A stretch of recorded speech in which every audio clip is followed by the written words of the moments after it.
es muy valioso el aporte de los trabajos que vamos a compartir ahora.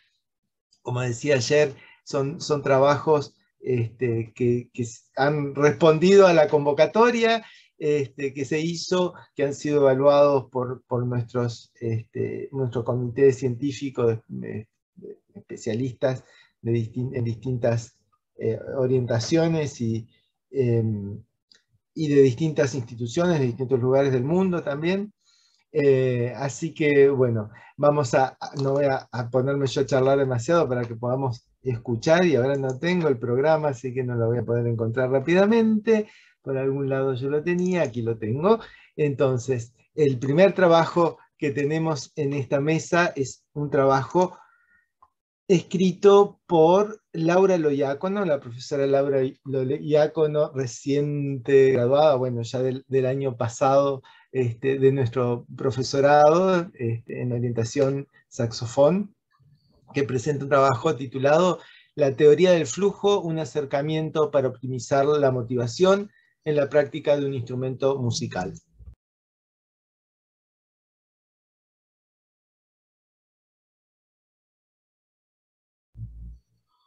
Laura, bienvenida. Hola Ramiro, ¿qué tal? Bueno, muchísimas gracias.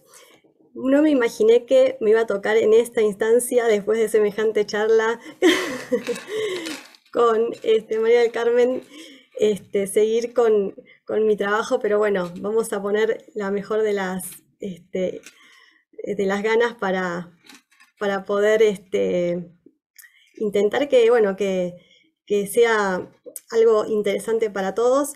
Y bueno, les cuento que el trabajo que yo voy a presentar es un trabajo que realicé para una de las materias del conservatorio del Essiam Esnaola, del último año del profesorado. La materia es didáctica del instrumento, donde yo tenía que elegir una temática de la didáctica para trabajar en profundidad un poco más ese tema. Yo elegí el tema de la motivación en la práctica de un instrumento musical. ¿Te parece que yo no sé si estaré disponible para compartir ya?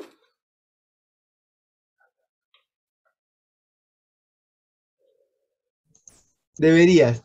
Fíjate Sí. si podés, y si no, me fijo en la configuración, pero lo Bueno, había... ahí me aparece un cartel, sí. A ver.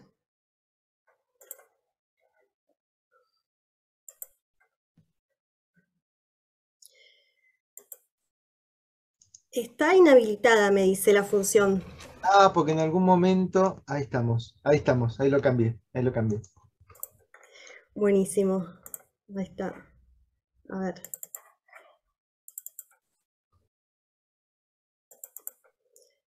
Bien. Ahí, ¿se está viendo ahí ¿Sí? la presentación? Bueno, genial. Bueno, les cuento que para la realización de este trabajo sobre la motivación, entre las distintas teorías existentes acerca de la motivación, yo elegí la teoría del flujo, que trata acerca de la motivación intrínseca. Porque a la hora de la práctica de un instrumento musical me interesó investigar acerca de los factores que motivan o no a la práctica de un instrumento en la música académica. Y principalmente qué pasaba con la motivación intrínseca, de la que ahora vamos a hablar un poquito. Y tomé un método de practicar en flujo, que es un método que toma los conceptos de esta teoría para la práctica de un instrumento musical. Digamos que yo noté que la motivación en la práctica de un instrumento musical muchas veces presentaba ciertas dificultades a la hora de sostenerse. En mi recorrido como estudiante o como intérprete, en distintas ocasiones he tenido situaciones en que el interés por la práctica disminuía o tenía problemas de concentración.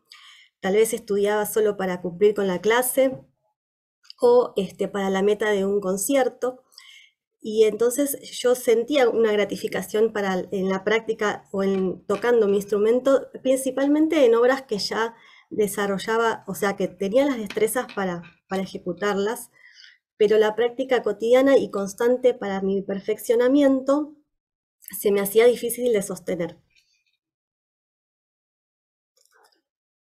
Me fui para el otro lado. Bueno, los objetivos de este trabajo son presentar la teoría y el método, practicar en flujo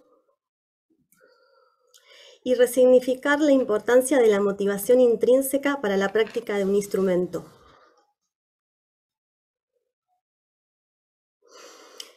Bueno, en primer lugar, me pregunto qué es la motivación, y entre las definiciones posibles que hay de los diferentes autores, tomo esta que dice que es la fuerza percibida de que mueve a una persona a actuar.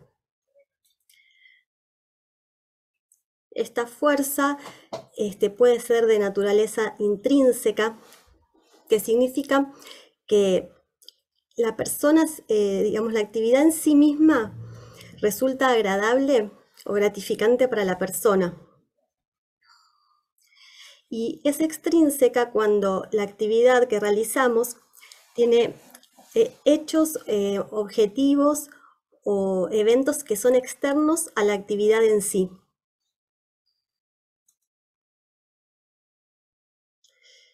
Acá pongo un ejemplo que, por ejemplo, una clase o práctica de instrumento que es gratificante para el alumno o para el intérprete, promueve en él una motivación intrínseca para realizarla.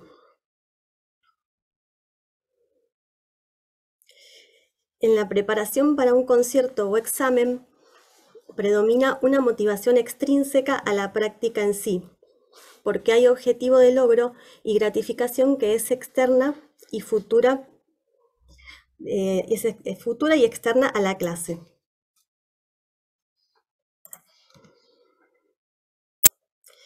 Yo trabajo con la teoría de la experiencia óptima o teoría del flujo de Mihaly Csikszentmihalyi y el método practicar en flujo de Andreas Bursig, que toma los conceptos de esta teoría para llevarlos a la práctica de un instrumento.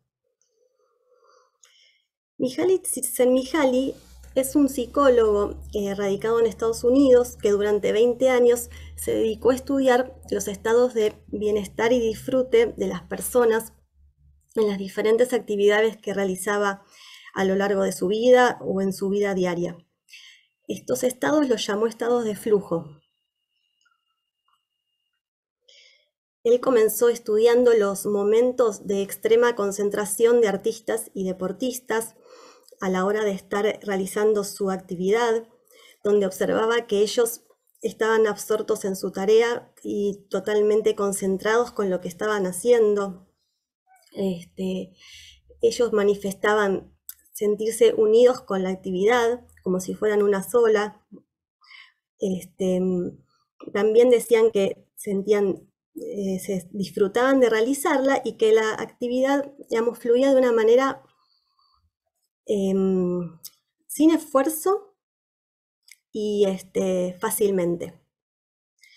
Luego se dio cuenta que este estado de flujo, como él señala, no solamente se daba en estas actividades artísticas y deportivas, sino que también se podían encontrar en otras situaciones de la vida, en otras actividades también más cotidianas o banales. Y reconoció que una actividad es gratificante en sí misma cuando tiene determinadas características.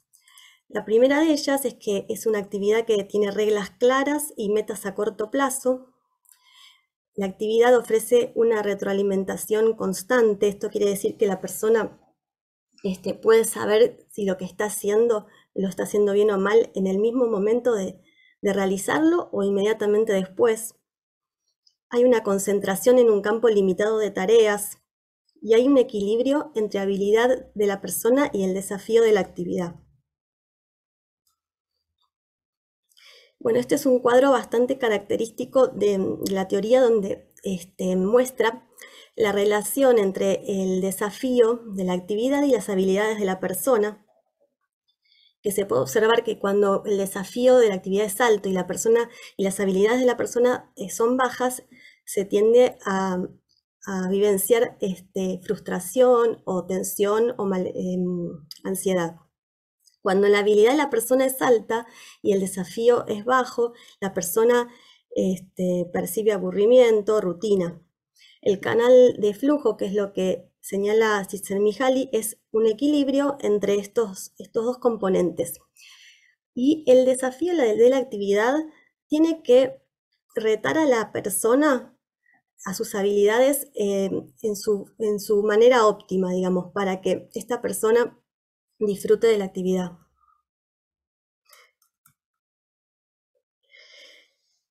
El método Practicar en Flujo de Andreas Bursig, que es un violinista psicólogo alemán, toma los principios de esta teoría para realizar un método para la práctica de un instrumento. Él propone una forma de practicar donde la información sensorial cobra relevancia. Organiza su método en 4 principios para la práctica en flujo. El primero de ellos es que él propone que cuando nos ponemos en contacto con nuestro instrumento, estemos atentos a los puntos de contacto físico del músico con el instrumento. Esto quiere decir que estemos conscientes de cuáles son los puntos importantes de contacto y fundamentales con el instrumento para que disolvamos las tensiones y malestares que pueden aparecer en estos puntos y los disolvamos de inmediato en el momento que los reconocemos para poder empezar a tocar y que la energía fluya de manera más óptima. Por ejemplo, en un violín, en un instrumento de cuerda, el punto principal de contacto sería el arco sobre las cuerdas. En un instrumento de viento sería la embocadura, los labios sobre la boquilla y la caña. En un instrumento de cuerda, las yemas de los dedos sobre la guitarra, y en el piano las yemas de los dedos sobre las teclas. Luego, el segundo principio habla de una sensación de falta de esfuerzo al tocar, que propone establecerla, esta sensación corporal, antes de comenzar a trabajar la obra leyendo las notas sin cumplir con los valores rítmicos ni las reglas dinámicas. Comenzar de alguna manera a tocar las notas de la obra sin sus ritmos y sus otros valores escritos para ponerse en contacto con esta sensación de no esfuerzo y después seguir con el estudio de la obra.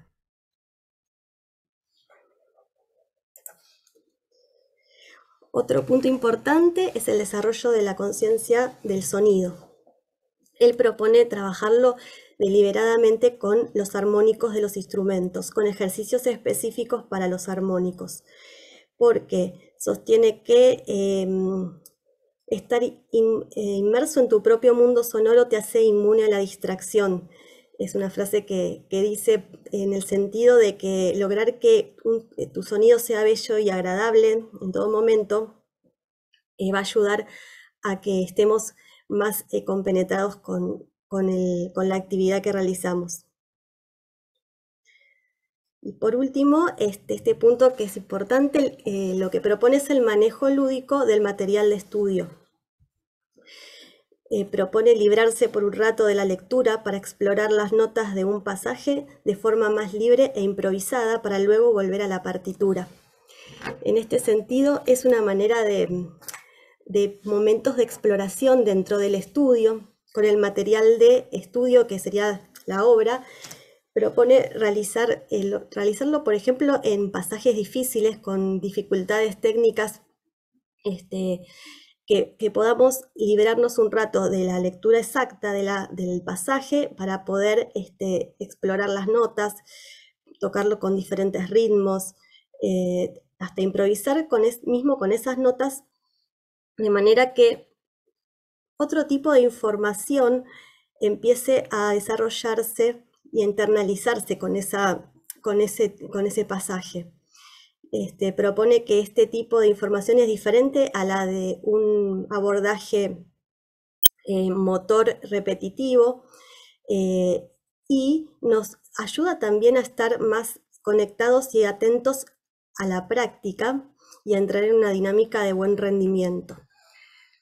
Una de las cosas importantes que señala es que es importante desarrollar la habilidad de pasar de una práctica más tensa a una más fluida de forma rápida en una misma práctica.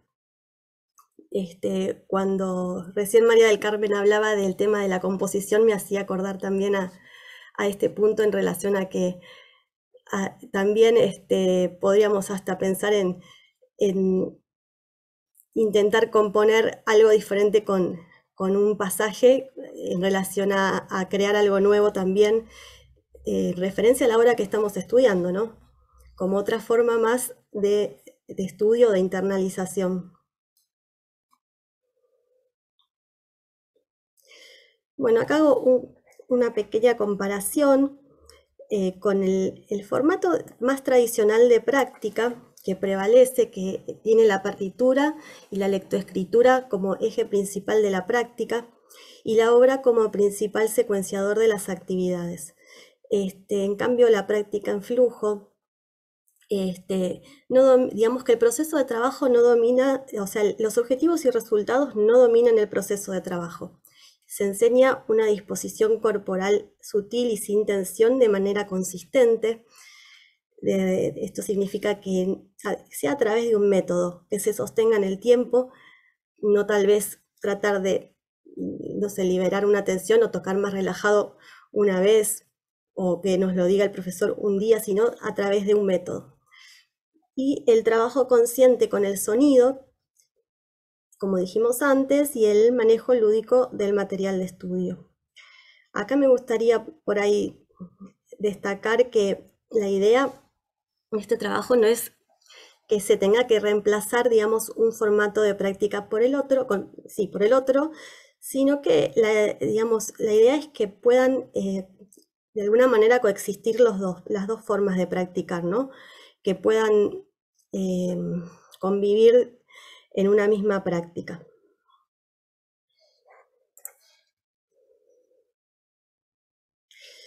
Bueno, y acá señalo algunas posibles estrategias para una práctica en flujo. La idea de secuenciar las actividades y ejercicios, procurando que la complejidad aumente paulatinamente. Improvisar con las notas de un pasaje difícil para luego volver a la partitura. Buscar metas claras y a corto plazo dentro de la misma clase, por ejemplo. Permitir al alumno la elección de alguna obra del repertorio. Generar para el desarrollo de la autonomía del alumno, que es un aspecto importante de la motivación intrínseca. Espacio para una retroalimentación positiva en cada clase. Muchas veces en mis épocas de estudiante, tal vez me pasó en algunas ocasiones de irme de una clase y llevarme, bueno, los errores que había cometido o las cosas que no me habían salido. Y pienso que tal vez dejar un espacio para también destacar las cosas que sí salieron, las cosas que sí pudiste resolver, tal vez sea tan importante como reconocer los errores, ¿no? Y involucrar al alumno en su aprendizaje.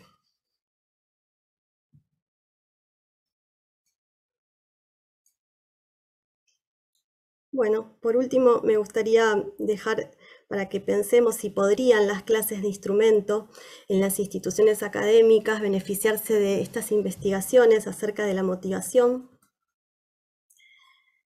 Si pensamos que es posible ayudar al alumno o alumna o al músico o la música a lograr prácticas gratificantes por sí mismas. Y espero que, bueno, que el acercamiento a estas teorías y métodos estimule el interés de profesores y músicos hacia la investigación de diferentes perspectivas de aprendizaje. Bueno, me gustaría saber qué piensan acerca principalmente de esta idea de si les parece posible la convivencia de estas diferentes formas de practicar, ¿no? Si les parece que puede llegar a ser útil. Quería también agradecer al profesor Maximiliano Bertea de la materia didáctica del instrumento de LSA Mesnaola por su acompañamiento, asesoramiento y traducción de textos para la realización del trabajo. Bueno, muchas gracias. Gracias por la escucha. Aquí terminó. Muchas gracias, Laura. La verdad es que muy interesante el trabajo. Si te parece dejar de compartir la pantalla, por ahí nos vemos todos las caras, ahí estamos. Ahí está, sí. Y bueno, si alguien quiere un aplauso, y si alguien quiere hacer alguna pregunta o algún comentario, ya empiezan las felicitaciones, los agradecimientos, el interés en el chat. Gracias.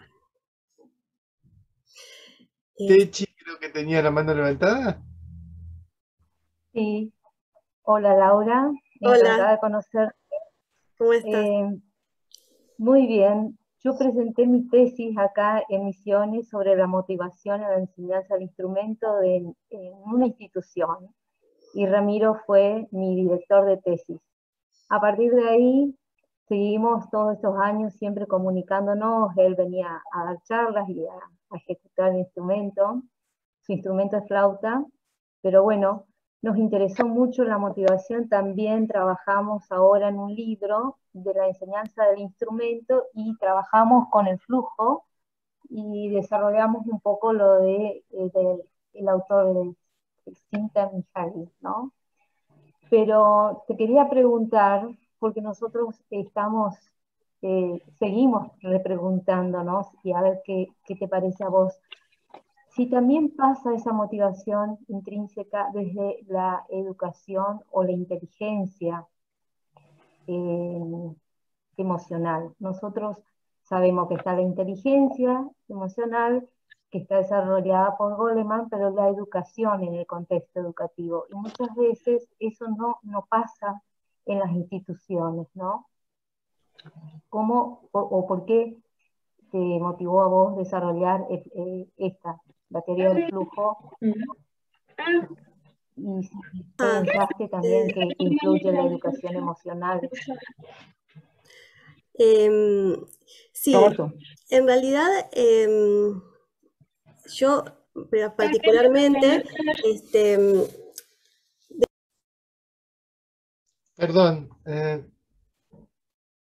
quedaste con el micrófono cerrado, perdón. Volví a abrirlo, Laura, por favor. Ahí está. La educación emocional, vos mencionás, o sea, este trabajo trata sobre la motivación en la práctica, por supuesto, pero tal vez, no sé si el tema de la educación emocional tendría que ir por otro camino diferente al de la motivación, pero sí puedo entender que puede tener que ver la motivación intrínseca con el tema de las emociones en el sentido de poder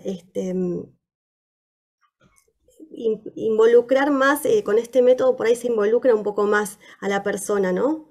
A la hora de la práctica y de otras habilidades posibles, más allá de las habilidades para resolver dificultades técnicas. Y obviamente el tema de la exploración tal vez y el manejo lúdico del material, de alguna manera trata de que no caigamos en una alienación en la práctica, que muchas veces cuando uno se centra en lo técnico, deja de lado la musicalidad, y por ahí tendemos a acostumbrarnos ya que la música es eso. Y la musicalidad que tiene que ver con la expresión de las emociones y de las ideas, ¿no?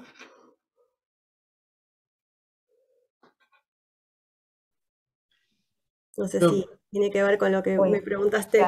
Sí, correcto. Sí, nosotros trabajamos con eso y también desde la psicología musical, a través de Susan Hallam, que habla de la motivación de esto que recién te explayaba. Ella también coincide en este aspecto, ¿no?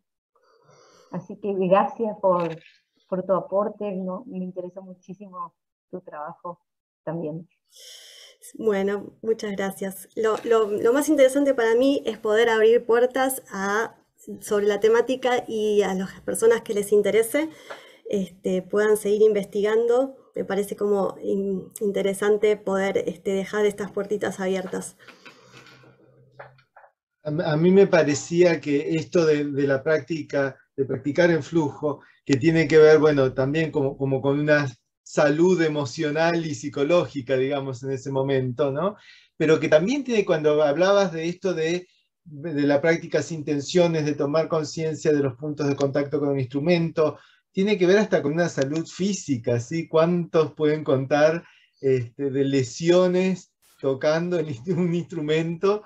Porque justamente entran como en este manejo de lo técnico y de lo mecánico y del, por ahí de un desafío que en ese momento está muy por encima de sus habilidades o de un enfoque que simplemente no le permite encontrarse en ese lugar. Y la otra idea que asociaba con esto, la práctica de practicar en flujo, es un poco, bueno, vos lo acabas de decir, pero además también vinculando con lo que decía María del Carmen al abordar el lenguaje musical, ¿no?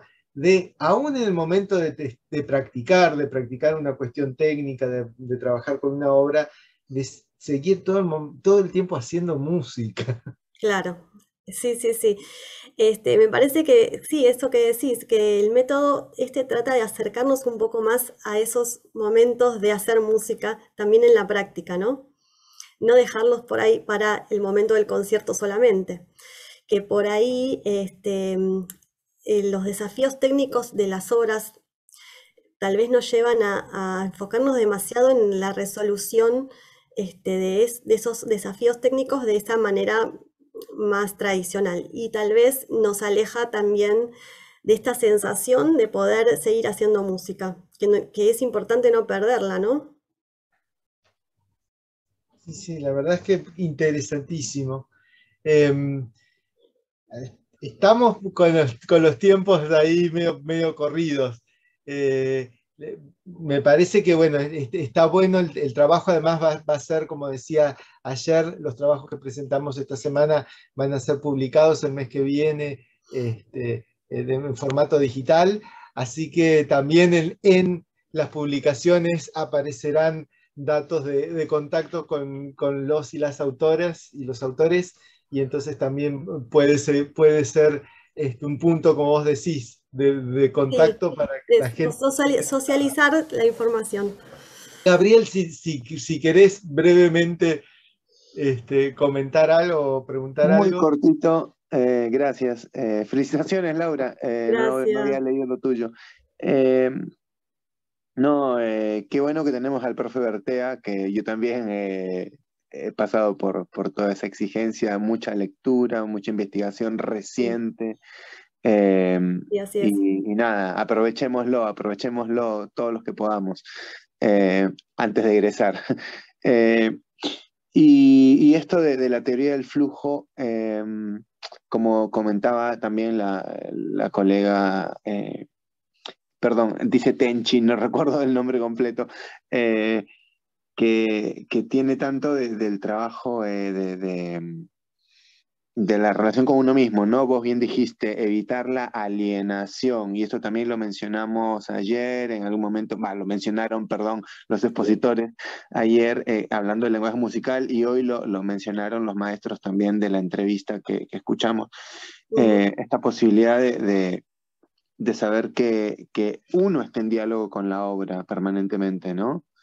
Y no quedarse en la resolución pura de una dificultad o de Claro. un formato sonoro o lo que sea ideal, sino reconocer qué es lo que uno puede hacer, qué es lo que uno está haciendo, y a partir de ahí, ¿no? Qué sé yo, construir si uno quiere, pero estar en contacto con uno mismo es muy bueno. Sí, a través de esto, de esta propuesta de la exploración o de la improvisación y también en cuanto a lo sensorial que propone, ¿no? De no dejar de estar conectado con lo que nos está pasando corporalmente, muy relacionado con el tema de las lesiones, cuando por ahí no nos damos cuenta que tocamos de una manera tensa constantemente y esto nos provoca este tipo de lesiones. Y bueno, la propuesta es esta, ¿no? Por ahí, comenzar al contacto con la obra, con el instrumento, pero siempre estar siendo consciente de esta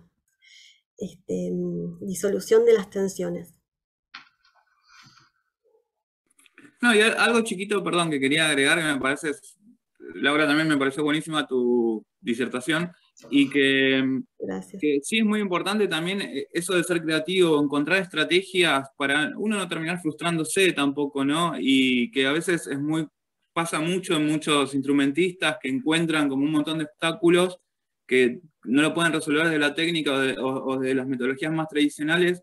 Y a mí, me acuerdo de mis orígenes con el violín, era muy frustrante poder afinar dos notas, poder encontrarse también el estrés que uno genera, que puede generar tensiones, y encontrar hacer música en un ejercicio muy básico, ya sea el trabajo de una escala, con cualquier instrumento, creo que es re valioso y está buenísimo. A veces uno cuando recién arranca no tiene esas herramientas propias y está bueno que después, bueno, a lo largo de la formación también me las fueron dando, o sea, en diferentes áreas, ¿no? Pero no siempre ocurre y está buenísimo. Después uno va estableciendo sus propias estrategias, ¿no? Y cada vez que quiere estudiar un pasaje o algo, encontrar la forma creativa de hacerlo, y también tiene que ver con lo que hablábamos en la charla anterior, de que sea siempre musical, no olvidarse que uno está haciendo música, a pesar que a veces se dificulta por los obstáculos técnicos, ¿no? Pero bueno, no perder ese eje tampoco. Así que muy bueno, Laura, gracias.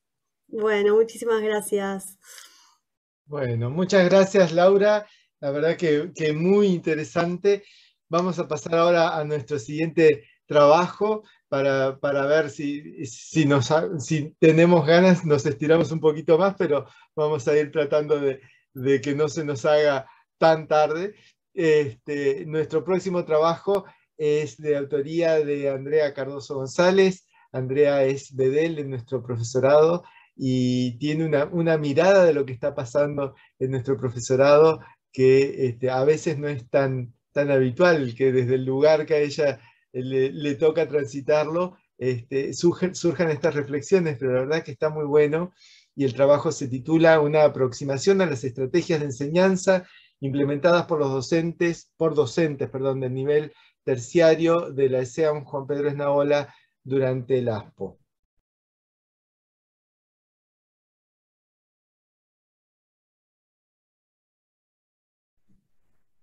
Bueno, hola, ¿qué tal? Buenas noches. ¿Se escucha bien? Sí. Perfecto. Bueno, pensaba que justo Martina habló de estrategias y mencionó estrategias como 5 veces. No se trata esta vez de estrategias de ejecución, sino de instrumentos, sino de estrategias docentes, así que, como decía Ramiro, tiene que ver con nuestra institución, de la que o cursamos o formamos parte, en mi caso de manera administrativa, pero para los que no saben, yo soy licenciada en Ciencia Política, soy egresada de la UBA y en febrero del 2020 me inscribí para hacer el tramo pedagógico de la carrera. La licenciatura son 5 años y el tramo pedagógico son 2 años más. Y en marzo se declaró la pandemia, así que me agarró, como ustedes, cursando el profesorado. Y dentro del profesorado hay 200 horas de investigación.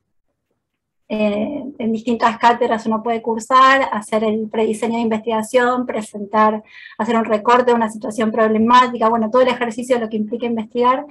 Y bueno, lo más cercano que yo tenía para mirar y más próximo era la institución donde trabajo. Además de una cosa que es muy importante cuando uno hace investigación, que es acceso a las fuentes, tanto para preguntar como para mirar. Y bueno, un poco de ese recorrido se trata este trabajo. La presentación tiene mucho de recorte de eso, por ahí tengan mucho más sentido y fluidez dentro de lo que es el trabajo después y lo pueden leer, pero bueno, mucho más rudimentaria que la presentación que me antecedió, pero muy humildemente voy a tratar de compartir pantalla, que no es algo que suelo hacer tampoco, así que espero que me salga. Y cualquier cosa, Ramiro, avísame si no se está viendo. Creo que sí. Bueno. Ahí está cargando, ahí está cargando. Perfecto. Ahí está.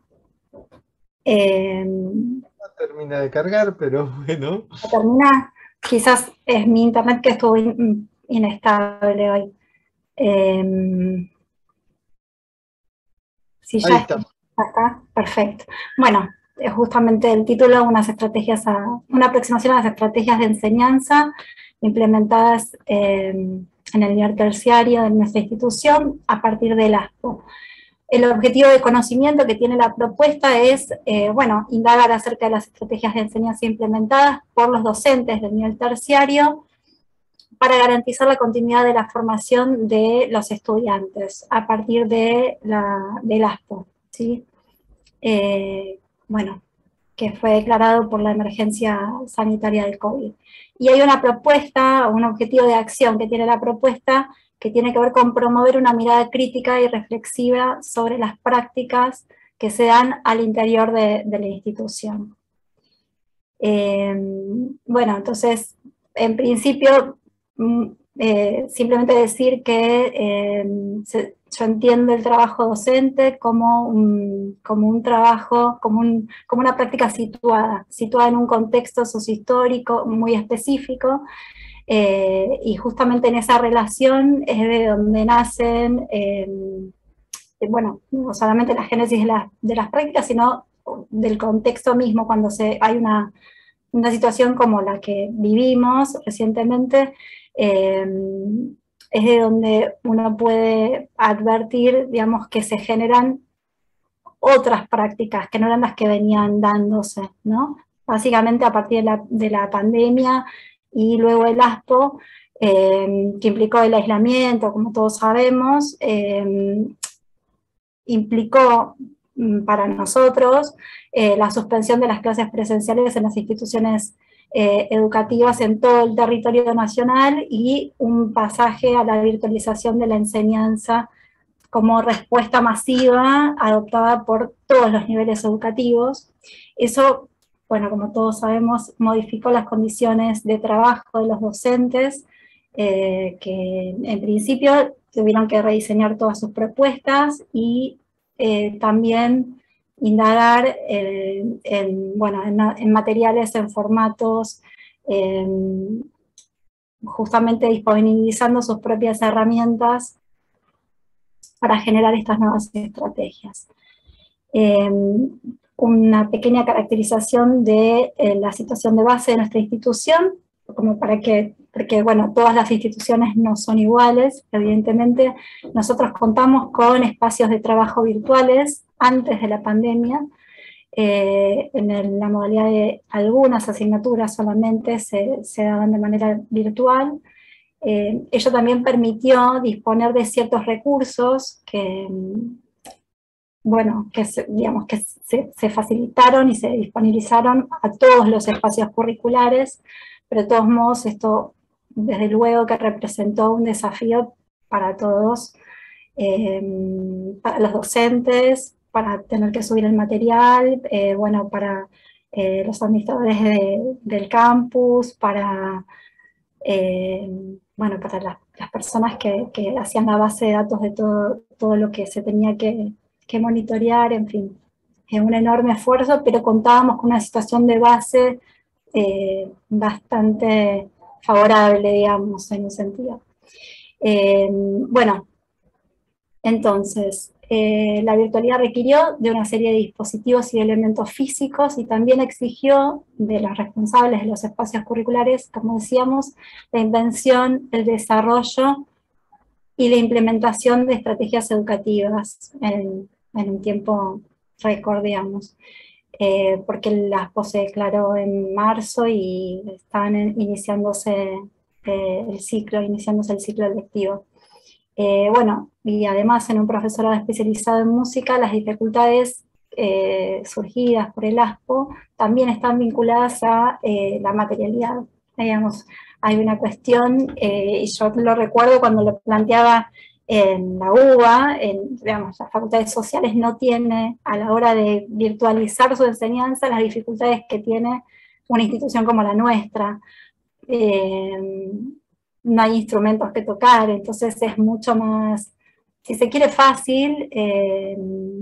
Acá la complejidad era mayor, distinta. Bueno, y no solamente justamente por la cuestión de la ejecución de los instrumentos, la enseñanza en la ejecución, sino por la característica de ciertos espacios que requieren de todos los instrumentos y de todos los estudiantes en simultáneo. Entonces también esa es una complejidad que no todos los espacios académicos atravesaron. Recuerdo que en el momento, bueno, en mayo, sí, a mediados de año, cuando presentaba finalmente el proyecto, había muy poco de esto, ahora hay bastante material, porque bueno, obviamente ya pasó un tiempo, ¿no? Y hay unas marcas conceptuales también sobre las que voy a tomar para poder acercarme a estas estrategias. En principio son dos aportes teóricos, uno es de Flavia Terici, que habla de una invención del hacer. Ella denomina invención del hacer al saber pedagógico que producen los docentes cuando se encuentran ante situaciones de vacancia de producción institucionalizada de saberes para la enseñanza. Bueno, Terici advierte que estos saberes generalmente pasan inadvertidos incluso para los propios docentes, por lo que en general carecen de sistematización, lo que dificulta el desarrollo de instancias reflexivas sobre tales experiencias de invención. Entonces, bueno, el primer aporte entonces es invención del hacer, y luego voy a tomar de Lucharsky la noción de maestro errante. Bueno, el maestro errante es el que tiene una disposición activa a tomar lo que irrumpe, lo transitorio. Lo que viene afuera, lo que pasa del contexto cuando atraviesa o llega al aula, lo que viene de ese territorio, digamos. A la hora de pensar estas herramientas y estrategias, yo en principio voy a situarme desde la institución, desde lo que se impulsó desde la institución, como nuevos formatos, nuevas estrategias. En principio, el equipo de conducción puso a disposición de todos los docentes el acceso a las herramientas, como decíamos, del campus virtual, para desarrollar las clases y, bueno, y empezar los intercambios, y bueno, se sumaron todas las asignaturas que no estaban en el campus. Y luego lo que hizo fue habilitar un espacio dentro de los programas, que era el anexo, que se llamó Anexo 2020, bueno, que tenía como el propósito un poco de relevar todo lo que estaba produciendo, todos estos saberes que pasan inadvertidos que se estaban produciendo en las distintas cátedras, para que los docentes puedan plasmarlos, dejarlos allí, para que queden como acervo, como miradas de la situación que nos estaba tocando vivir, pero además para poder retomar esa huella que estábamos dejando, ¿no? Entonces, yo recuerdo de haber hablado de cómo surgió esta idea, y bueno, de todo lo que nos estábamos contando en una reunión, que todos los docentes estaban haciendo, y bueno, esto hay que dejarlo en algún lugar plasmado, porque es sumamente rico, y porque es cómo están nuestra institución, los docentes de nuestra institución, respondiendo, ¿no? Con qué herramientas que están generando, que están gestando. Y también yo marqué el espacio del EPEM, de este encuentro de prácticas pedagógicas, como un espacio que también conformó una forma de registro y una forma de reflexión, como lo es, para pensar sobre las prácticas institucionales que se estaban viviendo. Y recuerdo el EPEM del año pasado, lo importante que fue para visibilizar la continuidad pedagógica, la continuidad del vínculo pedagógico, y de todo lo que eran los contenidos que se habían podido desarrollar con toda la dificultad que ya sabemos, ¿no? Pero todo lo que se había aprendido se pudo visibilizar en el EPEM. Bueno, estos espacios, el anexo, el EPEM, el campus, implica abrir una instancia reflexiva del que todo hacer sobre la marcha carece, en general. Entonces, bueno, esto de dejar el registro, ¿no? No para que quede como algo que a lo que uno va a tener que volver como una receta, como decíamos, como esto de los métodos que resultan después que constriñen, sino como una forma también de generar espacios de libertad para pensar otras prácticas, otros modos, otras estrategias. Bueno, y después la mirada desde las cátedras es muy resumida, no tiene que ver con en ningún momento quise abarcar todo lo complejo que se había desarrollado, lo rico que se había dado, sino simplemente marcar como algunos tipos, algunas líneas que yo podía identificar, pero no agota todo lo que se hizo, desde luego, ¿no? Bueno, en principio se produjo la búsqueda de nuevas herramientas. En clase de elementos técnicos se desarrollaron clases virtuales usando software de edición de partituras en línea que permitían ver en tiempo sincrónico lo que los estudiantes escribían. Según algunos relatos hechos por docentes, la experiencia se puede asemejar a pasar entre los bancos mientras el alumno va haciendo, escribiendo, dado que la plataforma permite ver en tiempo real el proceso de escritura. También desde las cátedras se da la utilización de herramientas que ya estaban, pero resignificándolas en un contexto diferente. En el taller de instrumentos aerófonos, ante la imposibilidad de usar los instrumentos de la escuela y los que el propio docente siempre acerca a los estudiantes, se les propuso construir SICUs con canitas de PVC. También desde las cátedras se dio el aprovechamiento de recursos como contactos para las residencias. Esto se dio en los talleres de práctica profesional. Se sostuvieron los proyectos de práctica, lo que le permitió a los estudiantes que estaban en condiciones de hacer la residencia finalizar sus estudios. Esto fue posible siguiendo la modalidad que habitualmente desarrolla la cátedra, que es autogestiva, que propone usar los contactos que cada estudiante va desarrollando en el transcurso de los talleres de práctica, permitiendo además que los estudiantes pongan en juego sus propios conocimientos del campo. Esto también se vio en el EPEM, ¿no? Muestras de estas prácticas.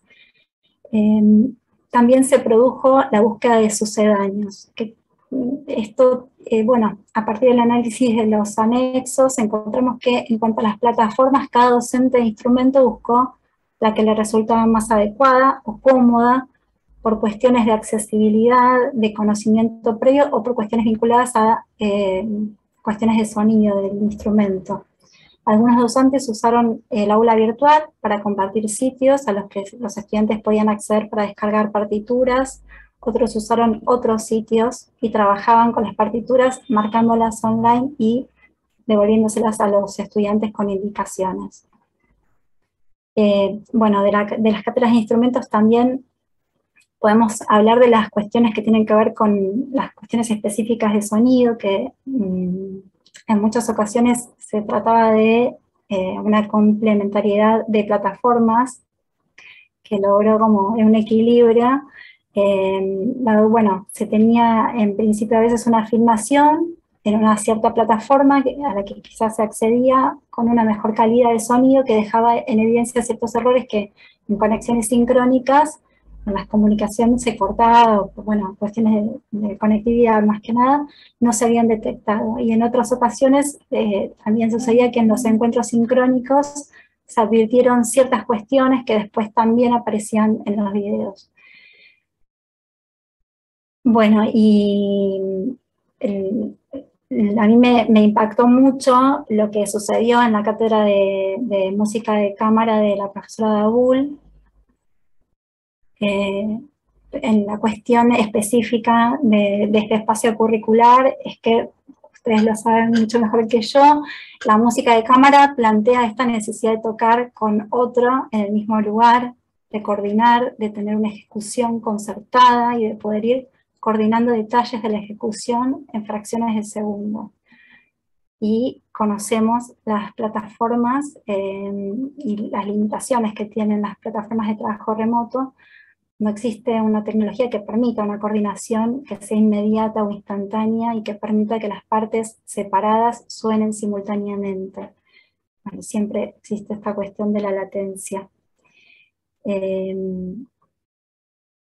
Hubo dos cambios que, digamos, es más rica la caracterización, pero para la presentación yo resumí simplemente en esta cuestión de la apertura del espacio, que estableció una dinámica muy horizontal, muy colaborativa.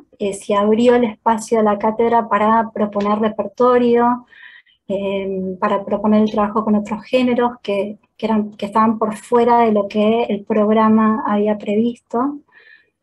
Y otra cuestión es la indeterminación como contenido musical.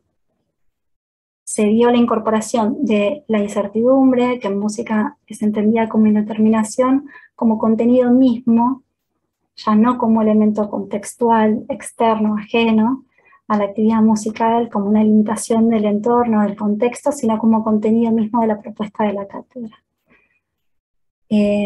Bueno, una breve reseña histórica: la música aleatoria o indeterminada conformó un movimiento muy fuerte hacia mediados o fines de los 50 y comienzos de los años 60.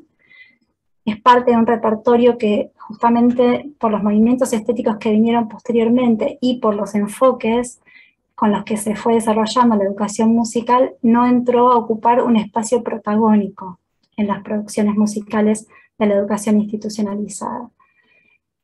Entonces, si todo programa de historia de la música tiene una unidad destinada a la indeterminación, ningún programa de música de cámara, ni de instrumento, ni de ningún tipo de materia de producción, de ejecución, le dedica espacio a este movimiento. Un poco como para poner en valor, digamos, la propuesta, ¿no? La novedad de la propuesta. Entonces, dentro de las estrategias implementadas, podemos identificar esta invención del hacer, de la que habla Terici, no buscar sucedáneos, no buscar algo parecido a lo que yo hacía de manera presencial para llegar a algo parecido, sino tomar lo indeterminado que aparece, que viene del contexto, que me toca trabajar, llevar adelante mi práctica docente, que aparece en el cambio de repertorio, ¿no? Aprovechando la oportunidad de producir algo nuevo. Bueno, tomar lo que irrumpe, que es lo propio del maestro errante, que escribe Chasky, lo que aparece. Se trata de aprovechar lo que sucede, lo que se puede hacer, y no lo que hubiese hecho en un contexto de presencialidad. Lo que también implicó dejar atrás, bueno, la clase armada, anquilosada. Esto lo decía la propia profesora cuando charlábamos.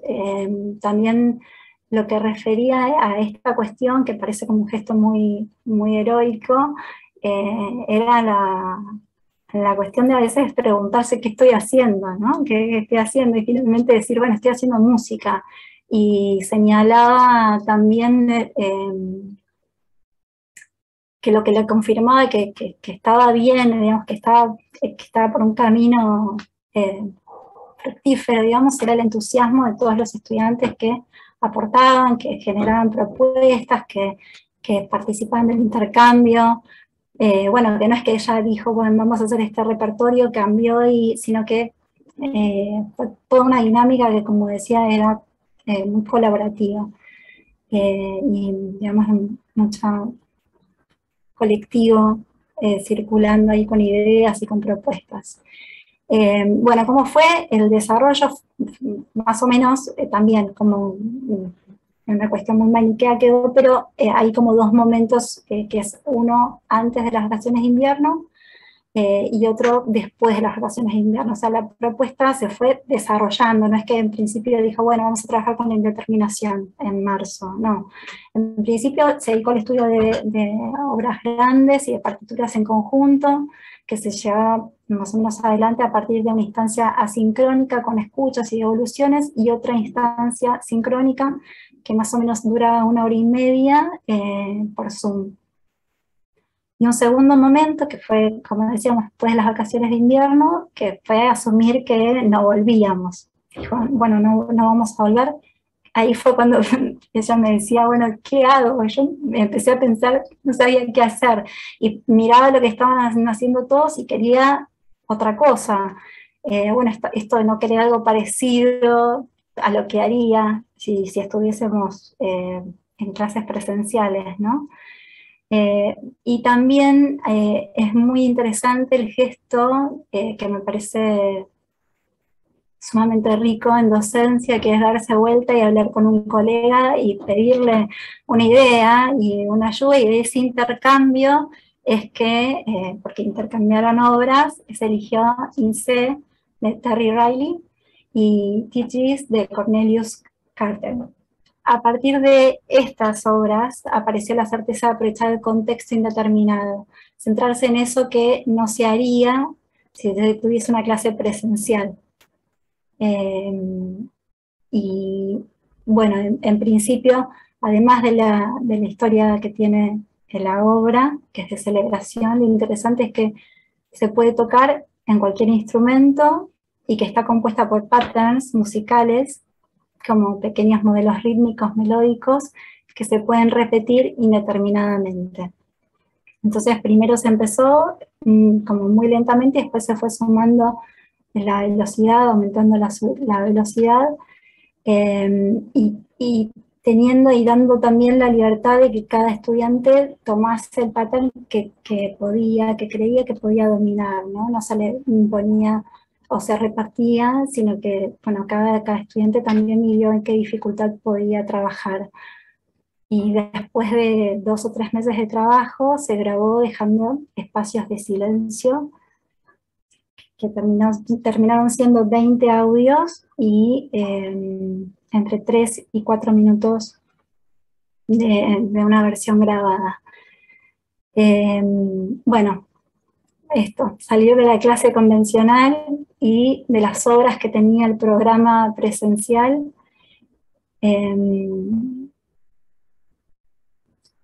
Y una cosa que mencionaba la profesora era esta cuestión de que también cada estudiante tuvo que enfrentarse a ese vacío de armar su propia cajita de herramientas para trabajar con este material, ¿no? Porque no era que hay una receta de una única manera, sino que cada uno tuvo que ir armándose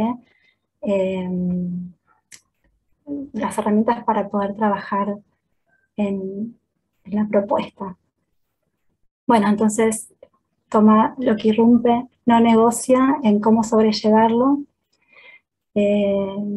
para hacer que sea menos incómodo, y lo pone en el centro de la escena, que me parece como lo más, un gesto muy radical también, ¿no?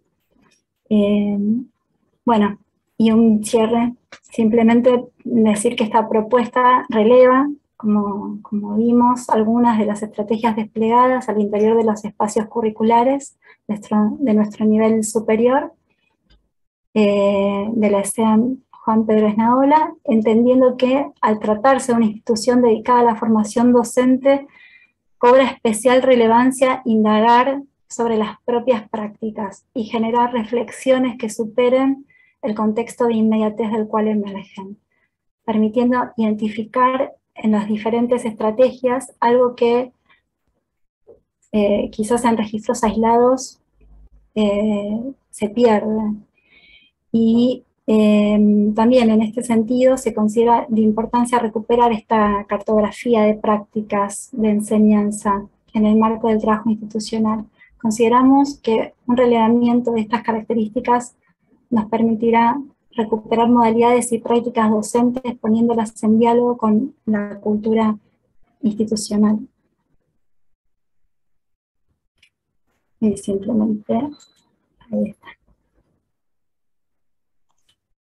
Muchas gracias, Andrea.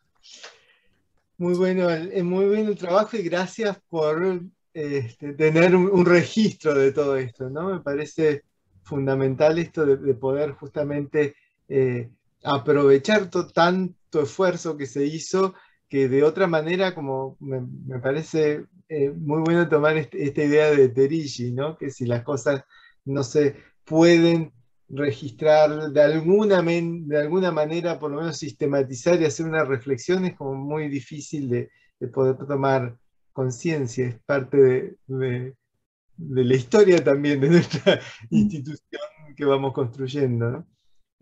¿Alguien tiene alguna pregunta, algún comentario? Estamos ajustadísimos con el tiempo y tenemos todavía un trabajo más que queremos escuchar. Yo por lo menos creo que sé cuál es el trabajo que va a venir y tengo muchas ganas de escucharlo también, pero podemos hacer alguna pregunta. Excelente, bravo, gran aporte en el chat.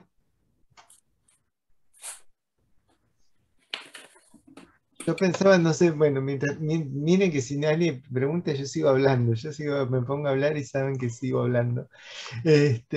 Pensaba que está conectada, pensaba en un testimonio que daba, creo que el martes, Marina Beñé, que decía que en Jardín de Infantes, bueno, se encontraron, por ejemplo, con que no se podía cantar. Y entonces, la frase que Marina dijo fue exactamente, bueno, no se puede cantar, pues muy bien, vamos a ver qué otras cosas se pueden hacer, ¿no? Y recuerdo que enseguida dijo, no porque no se pueda cantar, muy bien, porque no se puede cantar, no, sino porque me encontré con la necesidad de pensar qué hago con la clase. ¿Qué hago con una clase si no puedo cantar? ¿No? Y justamente a mí también me llamó mucho la atención porque, bueno, maestra errante finalmente, y también porque, bueno, porque es difícil, creo que asumir las situaciones de vacancia como algo, digamos, buenísimo a recorrer, da mucho miedo, como decíamos hoy, ¿no? Despegarse un poco de la regla que uno trae, de la clase que uno trae armada, bueno, de pensar otras dinámicas, de abrirse a la escucha de lo que le pasa a los estudiantes, porque también eso trae mucha angustia, digamos. Y ahora me estoy acordando, bueno, primero sí, que cuando escuché pensé lo mismo, y hay una cuestión que también señalaba la profe, que tiene que ver con algo que también dijo Marina, que estaba asociado, que ella empezó a trabajar con la combinación de las artes y los lenguajes artísticos. Creo que era un método que ella trabajaba en el Instituto Vocacional de Arte. Y una cuestión que pasó también en la clase de la profesora Daúl, es que cuando hubo que armar los videos, ella dijo, bueno, si van a hacer videos, saquen fotos, y si quieren sacar fotos, saquen fotos, pero que no sea la típica foto yo con el instrumento al lado, que hubo muchas y que hay muchas, ¿no? Traten como de, bueno, y me dice que fue como una locura, una sensación, eso que le llovieron 1000 fotos, que ahí es como riquísimo, que incluso hay un video de 2 estudiantes o 3 que se fueron a andar en bicicleta por Palermo y se filmaron. Y creo que lo vimos en el EPEM, bueno, una locura, o sea, que también, ¿no? Que surgió como esta cuestión más creativa y más vinculada bueno, a todas las formas artísticas, ¿no? Que finalmente fue como abrir un espacio para jugar también, como algo muy lúdico. Me acordé de eso porque justamente también Marina señalaba esta cuestión de los lenguajes artísticos combinados.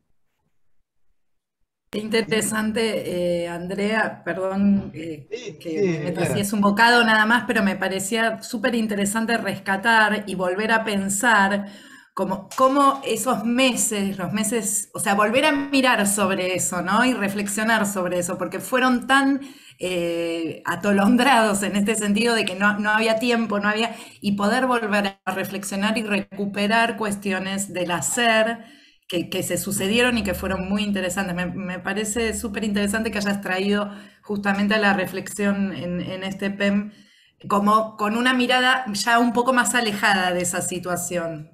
Interesantísimo. Gracias, Andrea.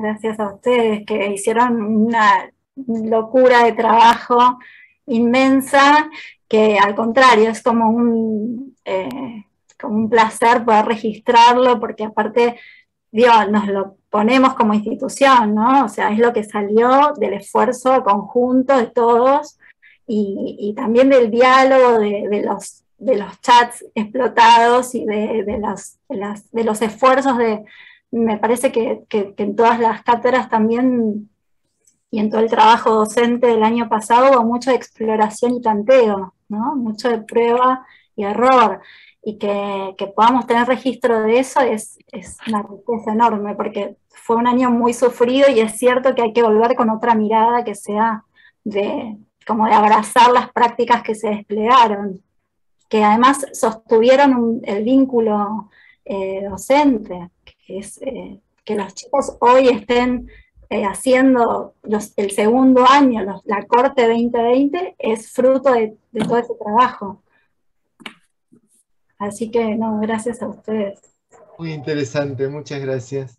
Bueno, pasamos a nuestro último trabajo. Gracias por acompañarnos. Disculpas una vez más que se hizo tan tarde, pero aunque sea en un contexto muy distinto, el trabajo que viene finalmente también habla del registro y de visibilización de prácticas, de situaciones, de momentos históricos.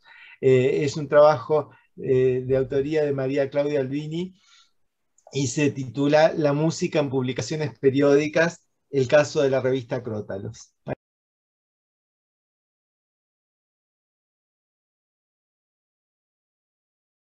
María Claudia, buenas noches. Muchas gracias, Ramiro.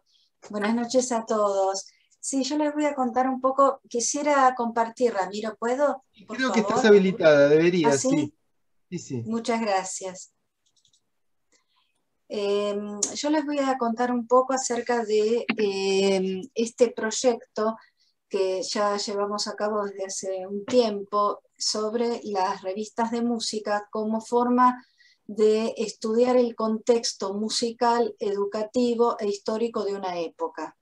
Entonces, estamos estudiando diferentes revistas, no solamente de música, sino culturales también, para ver cómo eran las prácticas docentes y cómo era el desarrollo de la música académica en determinados periodos. Crótalos, a ver, ¿lo puedo bajar? Ahí está. Muy bien. Dentro de las publicaciones periódicas, las revistas musicales constituyen una de las principales formas de difusión del arte sonoro. Gran parte de la información relacionada con las diferentes áreas de este campo se han transmitido y aún se transmiten por medio de los artículos que aparecen en ellas. Como tales, se transforman en fuentes documentales privilegiadas que resultan sumamente útiles e interesantes no solamente a músicos, sino también a todos aquellos interesados en conocer el desarrollo del quehacer musical. A partir del año 1933, la Asociación de Profesores Nacionales de Música publicó la revista Crótalos, que estaba destinado justamente a los profesores nacionales de música egresados del Conservatorio Nacional de Música y Arte Escénico, fundado en 1924. Crótalos surgió a partir de necesidades de estos docentes, ya que no existía una publicación propia de este sector.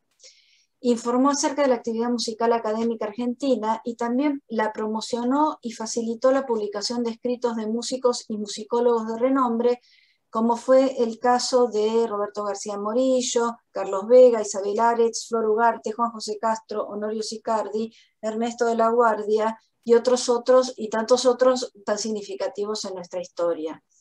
Podría decirse que gran parte de la historia de la música académica argentina de la década de 1930 podría hacerse a través de Crótalos. Lo que es importante saber también es que Leandro Donoso, el autor del libro Guía de Revistas de Música de la Argentina, relevó unas 450 publicaciones, de las cuales nosotros hemos elegido las referidas a la música académica. Esta asociación, la Asociación de Profesores Nacionales de Música, sus miembros, tenían miembros que eran egresados del conservatorio. No estaba estaba ligada al Conservatorio Nacional, pero no era parte del Conservatorio Nacional, ¿sí? Estaba formada por egresados del mismo. El contenido de esta publicación resultaba adecuado para aquel profesor interesado en la actualidad de la actividad musical en nuestro país y o en el extranjero, en aumentar sus conocimientos acerca de historia o análisis de obras, en asistir a conciertos, a presentarse a becas, y en la situación de los profesores de música que desearan dar clases de su especialidad en escuelas. En primer lugar, nació como una forma de dar a conocer a sus socios, quienes la recibían gratuitamente, cuál era la actividad musical en Buenos Aires y en el extranjero.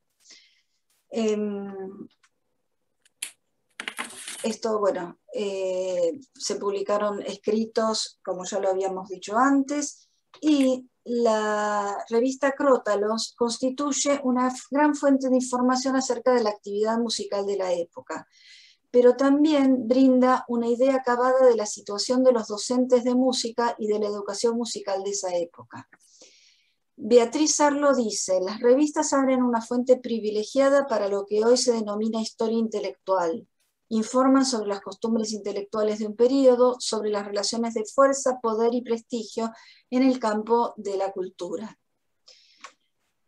Lo que vamos a, hay mucha información en las revistas, pero nosotros nos vamos a focalizar en los artículos editoriales que generalmente aparecían en las páginas 1, 2 y 3 y brindan un panorama de la situación de los docentes de música y de la implementación de la materia en las escuelas.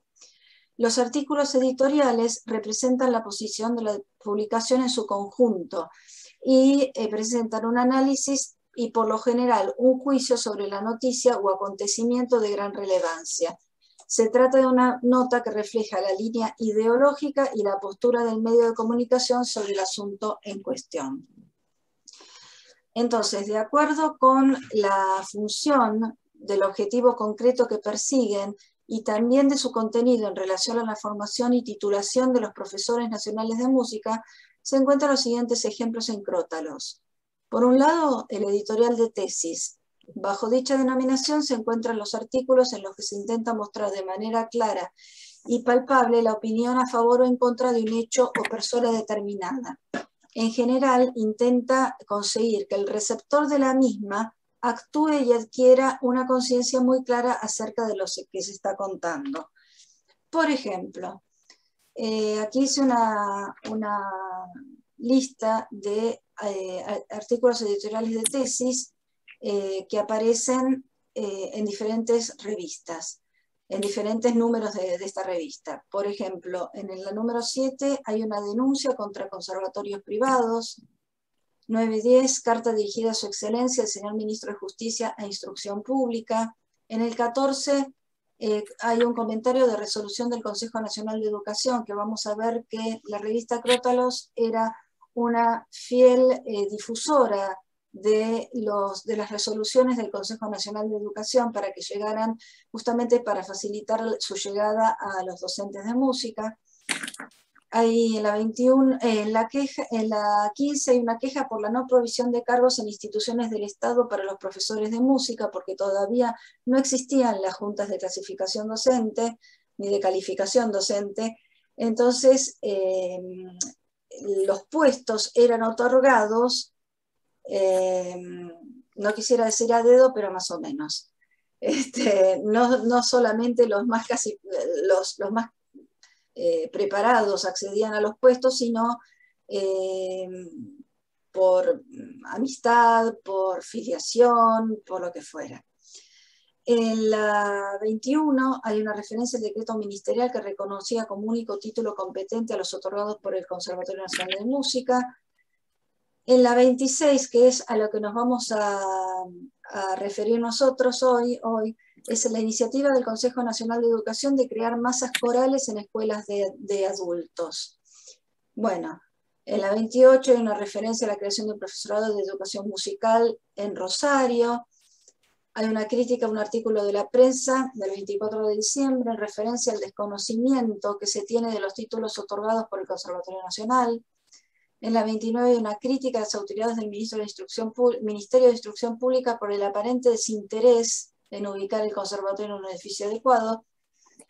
En la 30 hay una referencia a las visitas de la Asociación de Profesores Nacionales de Música a oficinas donde se realizan inscripciones aspirantes al magisterio para conocer la información o desinformación que tienen las autoridades del ministerio acerca de los alcances del título expedido por el conservatorio, única garantía de idoneidad que posee la nación para la enseñanza de la música en las escuelas de su territorio.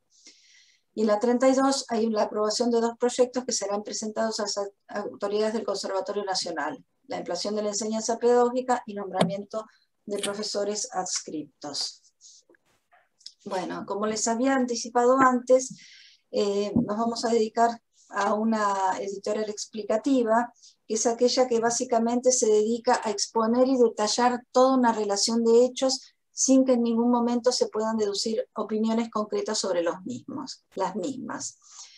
Resulta de significativa importancia la nota número 26, iniciativa del Consejo Nacional de Educación de crear masas corales en escuelas de adultos.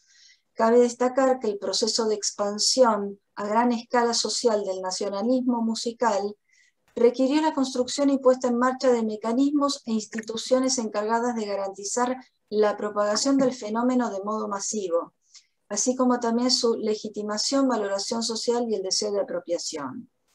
En tal sentido, el Consejo Nacional de Educación, según consta en el Monitor de la Educación Común, de octubre del 1934, página 131, el Consejo promulgó un proyecto entre los años 1933 y 1937 que coincide con la publicación de Crótalos, que instrumentaba 3 medidas a favor de dicha propagación. Estas consistían en: la primera, en fomentar la canción escolar; la segunda, implementar los conciertos de la banda municipal; y la tercera, propiciar los coros de adultos. Estos coros, según la hija de Felipe Boero, su padre Felipe expresó que las emociones saludables de la música solo se difunden con eficacia en el espíritu de las masas, cuando ellas se manifiestan como agente activo, produciendo o interpretando la obra artística que por lo pronto los revela capaces de algo que parecía vedado al común de las gentes y solo accesible a los poseedores de condiciones excepcionales. He aquí por qué le asignó al coro una importancia extraordinaria en la cultura popular. A partir de 1934, entonces, Felipe Boero comenzó a trabajar en la conformación de las masas corales en las escuelas para adultos que estaban adquiriendo alta concurrencia por entonces. Al año de la resolución concerniente a la formación de los coros y a la designación de Felipe Boero como subdirector ad honorem, sí, esto es importante también, esa masa coral dirigida por el maestro realizó su primera muestra en una ceremonia oficial realizada en el Teatro Cervantes de la capital con óptimo recibimiento. En el artículo editorial que yo acá copié, ¿sí?, que es muy interesante de leer,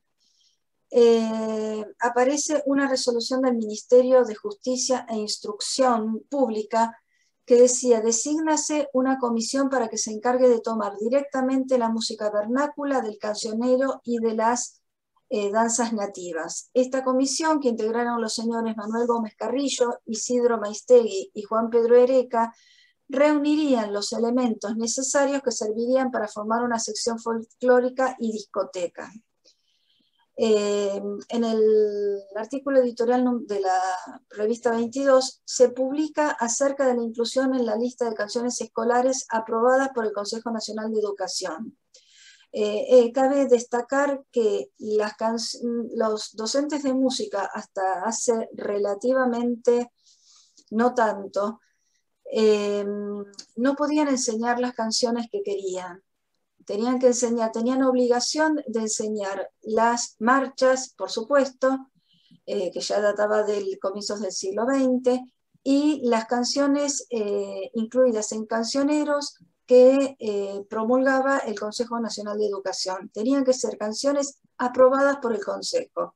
Si alguna profesora o algún profesor de música quería enseñar una canción que no estaba dentro de esos cancioneros, lo que debía hacer era pedir permiso a la dirección de la escuela a la supervisión al consejo.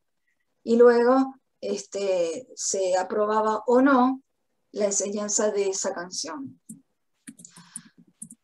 Bueno, de acuerdo con estos artículos editoriales, la Asociación de Profesores Nacionales de Música tuvo especial interés en la difusión de reglamentaciones y resoluciones del Consejo Nacional de Educación. Prestaba especial atención a todo lo publicado en referencia a este tema en el Monitor de la Educación Común. También tuvo una participación activa en la defensa, por un lado, de los profesores nacionales de música, mediante la presentación no solamente de cartas a las autoridades, sino también gestionando personalmente el reconocimiento de títulos. También en Crótalos se evidencia la defensa de la asociación, que es la asociación realizada de los músicos profesionales, previa a la creación de la Sociedad Argentina de Autores y Compositores de Música, actual SADAIC, de 1936, como producto de la fusión de dos sociedades de autores, el Círculo Argentino de Autores y Compositores de Música y la Asociación de Autores y Compositores de Música. De todo esto se puede inferir que no existía desde el Estado una organización clara y transparente con respecto a la designación de profesores con título a cátedras de escuela de gestión estatal, requisito impuesto desde las autoridades nacionales desde 1919. Por otro lado, la defensa del músico profesional parece partir desde organizaciones y asociaciones privadas, no desde el gobierno nacional. También puede verse una gran actividad privada dedicada a la organización de conciertos, recitales, conferencias de grandes maestros, tanto argentinos como extranjeros, así como el estreno de obras de compositores en nuestro país y la difusión de su música. A partir de 1948 fue obligación en los conciertos del Teatro Colón estrenar o tocar una obra de un autor argentino. Es destacable también, muy bien, la actividad en relación a la organización de concursos, premios y becas, tanto de la esfera privada como pública, como por ejemplo del segundo concurso de la canción escolar argentina, organizado por la Federación Argentina de Sociedades Populares de Educación. Vamos a las conclusiones. La revista Crótalos contribuyó a que los profesores nacionales de música egresados del Conservatorio Nacional y aquellas personas suscriptas a ella accedieran a un más profundo y amplio conocimiento de la música, de la cultura y la educación en la Argentina del periodo 1933-1938. Se constituyó en la voz de los profesores, reflejando la actualidad de la música académica argentina y de los docentes de música de nuestro país. Asimismo, colaboró con la difusión de la música académica y de actividades relacionadas con ella, becas, concursos, conciertos, estrenos, de salones de conciertos, de agrupaciones musicales.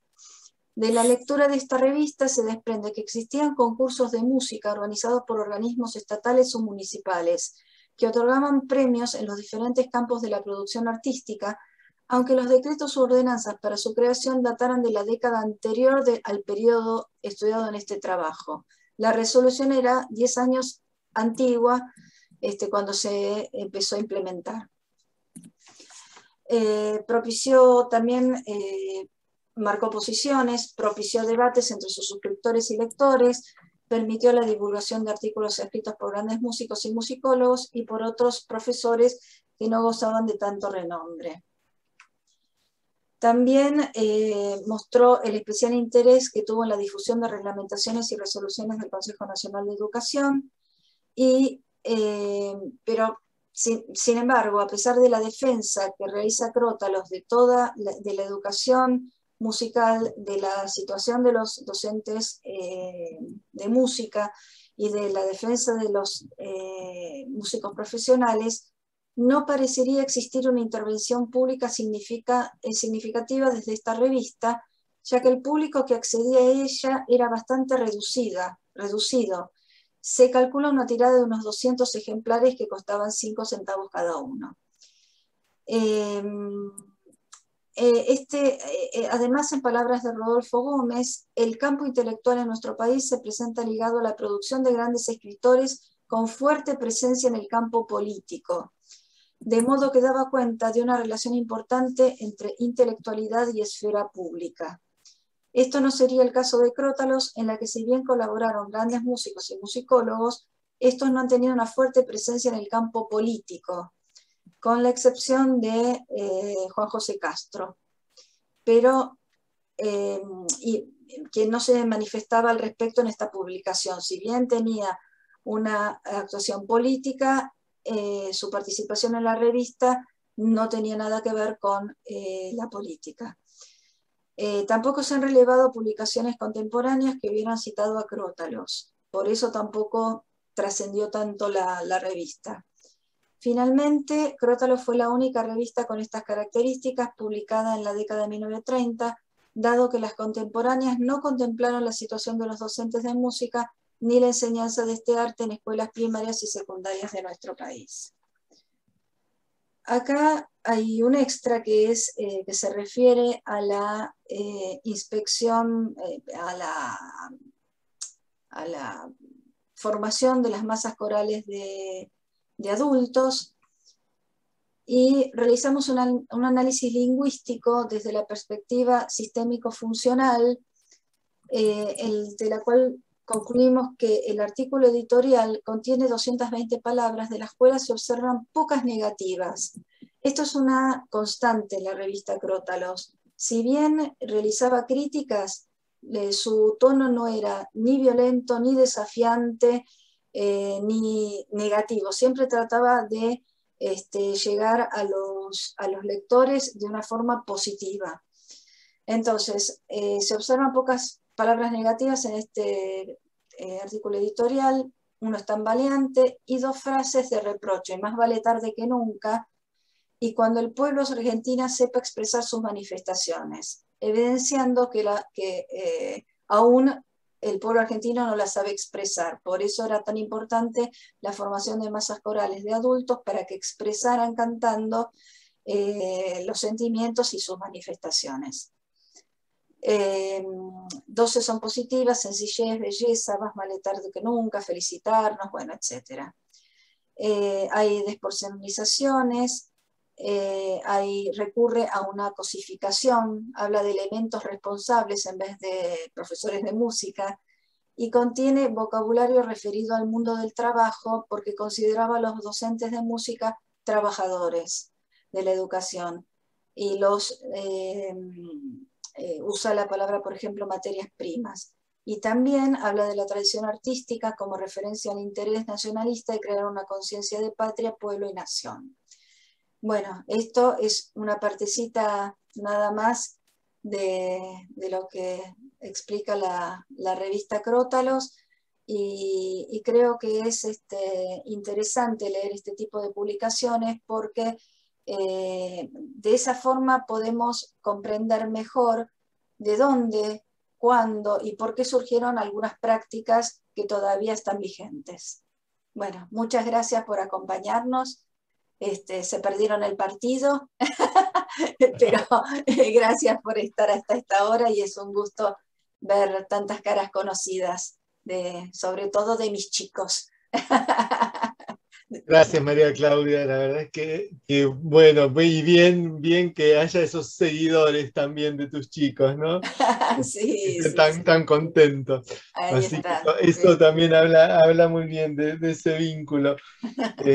Así que bueno, si alguien quiere hacer algún comentario, alguna pregunta. ¿Qué tal? Buenas noches. Bueno, Hola, María Claudia, Martín. muy lindo el trabajo, realmente. ¿Cómo estás? No, desconocía la revista, me acuerdo el año pasado cuando estudiamos Historia de la Música, vimos el apartado de Historia Argentina, vimos todo lo que es el nacionalismo, Boero y todo eso, ¿no? Que es una parte de la historia de la música que yo personalmente desconocía, porque volvemos a lo que por ahí se hablaba mucho más temprano del eurocentrismo y de ver todo de afuera, y es interesante ver los procesos musicales acá en Argentina, ¿no? En ese proceso, en esa época también de estar construyendo un modelo de país, Exacto. la retórica nacionalista, y y como vos también lo decías, como la música parecía estar en función, tenía una función casi política, ¿no? O sea, de formación de buenos ciudadanos, o bueno, es un periodo de la historia de la música argentina sumamente interesante, y esas fuentes sin duda deben ser súper valiosas para retomar y analizar, para entender también cómo llegamos hasta acá. De ahí surge nuestro entusiasmo por las revistas. Claro, y te quería hacer una pregunta, porque yo recuerdo que había hace un tiempo unas revistas que se llamaban Páginas Musicales, que, o sea, que no sé si, obviamente debe tener otra lógica, es otro tiempo, pero recuerdo inclusive haberme comprado un libro que era como un compilado de muchas de esas revistas. Y era muy interesante, en algunas cosas tenían cosas similares a lo que vos transmitías, entrevistas y cosas. ¿Actualmente existe algún tipo de material así de publicación? ¿O medio se está dejando de lado ahora por ahí con más tecnologías? Hay muchas más revistas que antes. Hay muchas online, menos en papel, pero hay muchas más revistas que antes. Lo que es interesante también de leer este tipo de publicaciones, no solamente de música, sino culturales, es que abordamos diferentes perspectivas. Entonces, podemos tomar una revista que sea supernacionalista, otra revista que es anarquista, de tendencia anarquista, otra socialista, otra que me llegó a mis manos hace poco, ultracatólica. Entonces es súper interesante ver diferentes perspectivas sobre un mismo tema. Eso creo que podría trasladarse a todos los ámbitos de la vida, ¿no? Entonces, escuchar diferentes voces y después sacar las propias conclusiones. Y esto realmente es muy interesante. Pero todas esas revistas actuales decís con esos enfoques anarquistas, no, aquella época. No, de esa época. Claro, sí, porque era en esa época, sí, había como una fusión ahí de un montón de corrientes que sin duda... Exactamente. Ahora no lo veo tan así, pero en revistas de música. Pero bueno, pero hay. Sin ir más lejos, Ramiro es editor de una. No sabía. Sí. Es algo... Los cuadernos de la Relema. Hablamos, creo que el martes habíamos mencionado a la Red Latinoamericana de Educación Musical, que en mayo de este año lanzó una revista. También, pues, ya que estoy hablando de las publicaciones actuales, la idea es que con los trabajos y las producciones que hubo en este PEM podamos hacer una publicación, en primer lugar como actas de este encuentro, pero que después esto pueda dar lugar a una publicación periódica, así que quién sabe si dentro de 70 años alguien más. La nueva revista Crótalos. La publicación de la revista del Esteban Meinaola.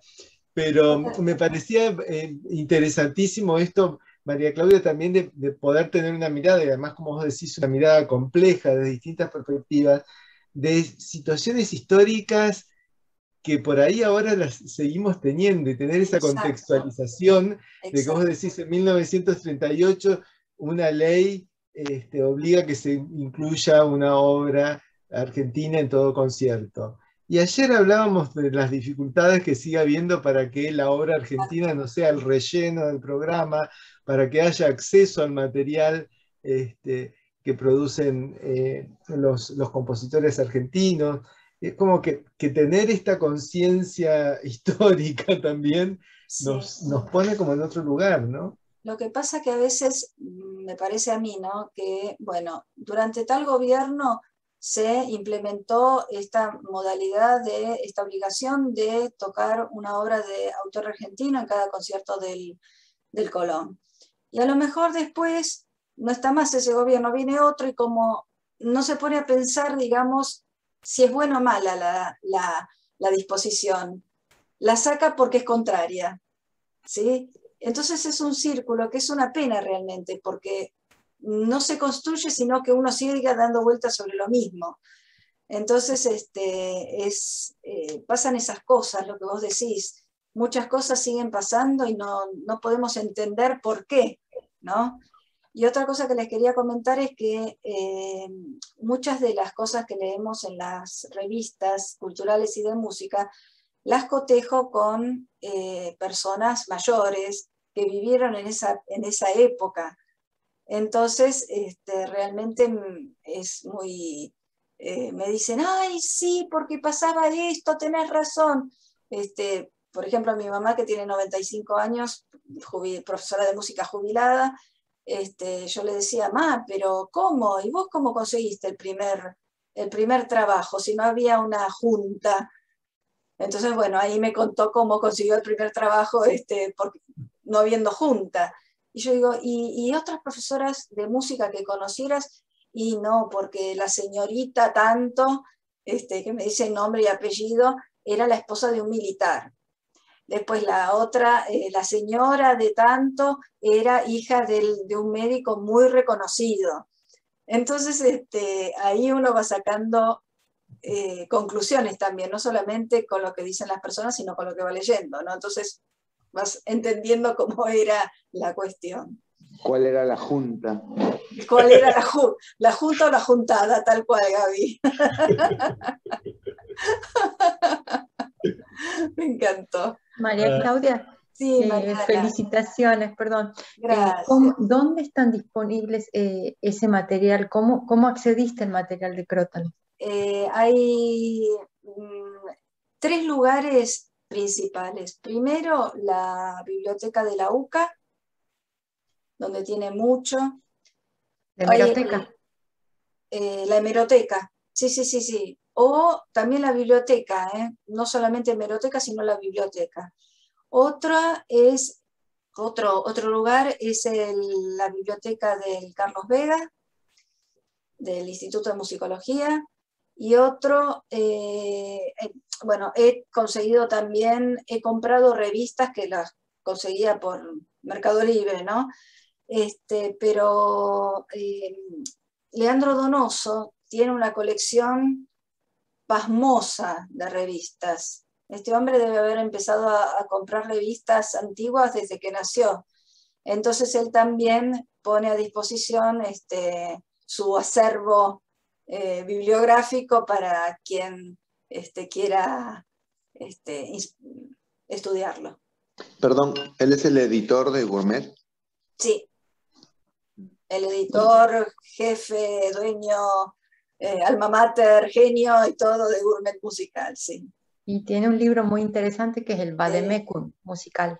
Excelentes, tiene muchos, ese editorial realmente es excelente. Así que bueno. Gracias. Muy bueno. Bueno, muchas gracias a todos.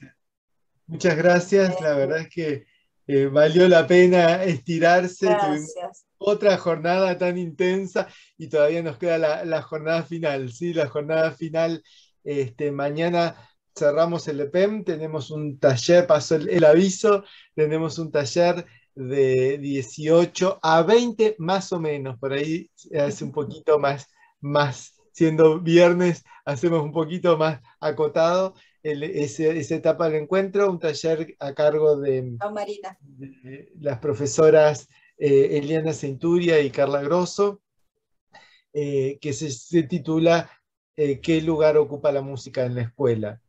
Y finalmente un concierto. Mariana, por ahí podés comentar un poquito más del concierto. Bueno, está empezado el archivo del concierto que todavía se está subiendo al Drive, pero bueno, esperamos poderlo estrenar por el canal de YouTube mañana. Y es una muestra, bueno, el llamado ha sido democrático a todos los profesores y profesoras de los talleres de tango, folclore, de aerófonos, como las cátedras de música de cámara y a los instrumentistas para mostrar, bueno, para terminar con música. Esa era la idea, y con un video muy lindo introductorio de de nuestro director. Y bueno, es como cierre para, de estas discusiones sobre nuestras prácticas pedagógicas y bueno, y para terminar con música. Así que tenemos variado.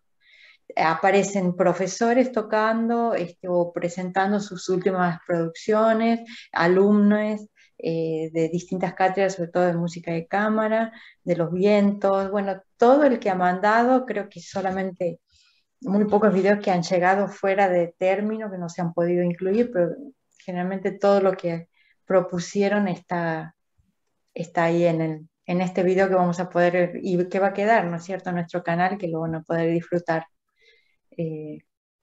cuando podamos, con tiempo para verlo. Más o menos es 1 hora y media de duración. Un abrazo para todos, todas, muchas gracias por haberse conectado hoy, por haber compartido, por haber estado hasta esta hora. Sé que es tarde, bueno, cuando estábamos presencialmente era más tarde todavía, pero vale la pena, es una semana como para explotar, así de alegría, de emociones, de conocimientos, de construcciones colectivas que están muy buenas. Por ahí insisto mucho en esto de la construcción colectiva, pero me parece que realmente la posibilidad de conectarnos y crear un espacio para una comunicación distinta de la comunicación que tenemos. Por suerte, formamos parte de una comunidad que se mantiene muy comunicada, pero este espacio de comunicarnos de otra manera también nos enriquece muchísimo. Así que un abrazo para todas, para todos, y nos seguimos viendo mañana. Sí, qué espacio tan rico aparte, ¿no? Nos vemos. Cuídense. Nos vemos mañana. Gracias. Besos para todos. Ramiro. Chao, gracias. Por todo el esfuerzo. Gracias. Chao. Chao.